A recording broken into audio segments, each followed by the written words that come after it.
ಜಾನಪದ ಸೊಗಡಿನ ಹಿನ್ನೆಲೆ ಹೊಂದಿರುವ ದೇವತೆಗಳಿಬ್ಬರೂ ಮುನಿಸಿನ ಕಾರಣಕ್ಕೆ ವರ್ಷಕ್ಕೊಮ್ಮೆ ಭೇಟಿಯಾಗುವ ಅಕ್ಕ ತಂಗಿಯರ ಐತಿಹಾಸಿಕ ಭೇಟಿಯ ಉತ್ಸವ ನಿನ್ನೆ ಚಿತ್ರದುರ್ಗದ ರಾಜಬೀದಿಯ ದೊಡ್ಡಪೇಟೆಯಲ್ಲಿ ಸಂಭ್ರಮದಿಂದ ನೆರವೇರಿತು.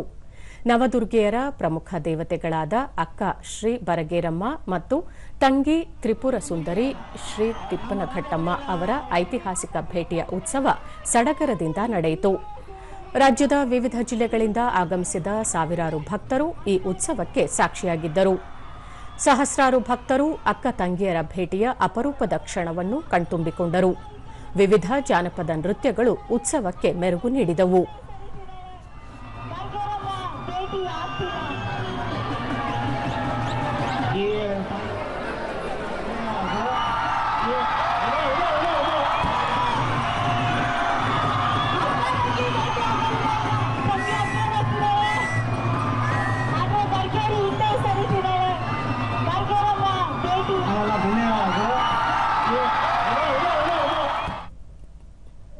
ಬಳಿಕ ಉತ್ಸವ ಸಮಿತಿ ಅಧ್ಯಕ್ಷ ಸಿಟಿ ಕೃಷ್ಣಮೂರ್ತಿ, 100 ವರ್ಷಗಳಿಂದ ಉತ್ಸವ ನಡೆಯುತ್ತಾ ಬಂದಿದೆ.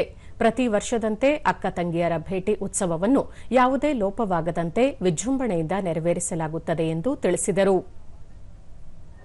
ಏಕನಾಥೇಶ್ವರಿ ಸಂಧಾನ ಮಾಡಿದ್ಗೆ ಅಟ್ಲೀಸ್ಟ್ ವರ್ಷದಲ್ಲಿ ಒಂದ್ಸರಿ ನಾನು ಭೇಟಿ ಮಾಡ್ರಿ. ನೀವು ಜನ ಅವಾಗ ನೆಮ್ಮದಿಯಿಂದ ಬಹಳ ಸಂತೋಷ ಪಡ್ತಾರೆ ಭೇಟಿ ನೋಡಿ ಎಂದಿದ್ದೇನೆ.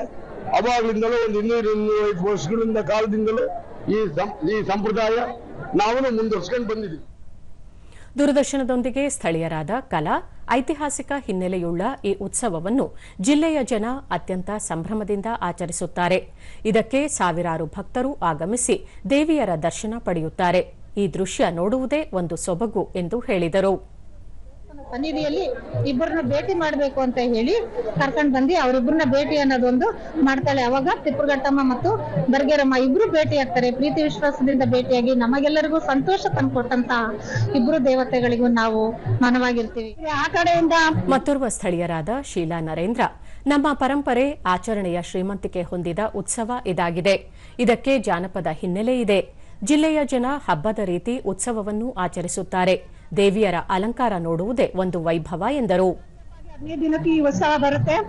ಈ ಭೇಟಿ ಉತ್ಸವ ಒಂದು ಇತಿಹಾಸದಲ್ಲೇ, ಅದು ಚಿತ್ರದುರ್ಗದಲ್ಲಿ ಭೇಟಿ ಉತ್ಸವಕ್ಕೆ ಒಂದು ಅಕ್ಕ ತಂಗಿಯರ ಸಾಕ್ಷಿ ಕಥೆ ಏನಿದೆ ಅದು ಇತಿಹಾಸದಲ್ಲೇ ಒಂದು ಅವಿಸ್ಮರಣೀಯ ಕಥೆ ಅಂತ ಹೇಳ್ಬೇಕು. ಖುಷಿ ಆಗುತ್ತೆ.